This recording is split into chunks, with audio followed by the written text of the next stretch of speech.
உருவத்தில் சிறியவனாக இருப்பதால் அவனை ஏளனம் செய்யக்கூடாது. அவன் வேறு விடயங்களில் வல்லவனாக இருப்பான் என்பதை உணர்த்தும் நீதிக்கதை. ஒரு காட்டில் சிங்கம் ஒன்று வசித்து வந்தது. அது தனது பலத்தாலும் தோற்றத்தாலும் கர்ஜனையாலும் காட்டில் வசித்த அனைத்து மிருகங்களையும் பயமுறுத்தி வந்தது. பயம் காரணமாய் அனைத்து மிருகங்களும் சிங்கத்திற்கு கிட்டச் செல்வதில்லை.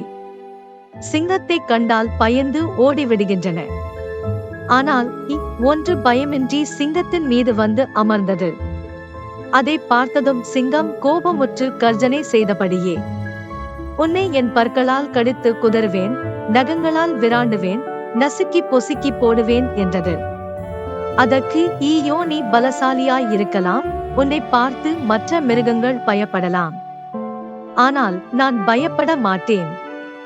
இன்னும் சொல்ல போனால், நீ சொன்னபடி உன்னையே நீ பற்களால் கடித்துக் கொள்ளவும் நகங்களால் விராண்டிக் கொள்ளவும் செய்வேன் என்றது.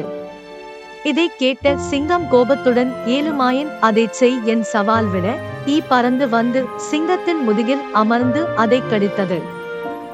முதுகில் அமர்ந்த போது அதை விரட்ட சிங்கம் தன் பற்களால் முயன்ற போது பறந்துவிட சிங்கம் தன் முதுகை தானே கடித்துக் கொண்டது.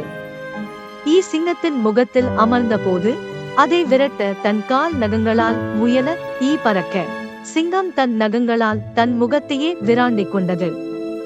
இவ்வாறு பலதடவை சிங்கத்தை நன்கு இம்சை செய்துவிட்டு பறந்தது. சிங்கத்தினால் பிடிக்கவோ நசுக்கவோ முடியவில்லை. அதனால் சிங்கம் தன் இயலாயே எண்ணி வெட்கப்பட்டது. அதன் பின்புதான் சிங்கத்திற்கு புரிந்தது, தான் உடலளவில் வீரமாயிருந்தாலும் ஒரு சிறு தன்னை இம்சைப்படுத்திவிட்டதே என்று. உருவத்தைக் கண்டு யாரையும் எடை போடக்கூடாது.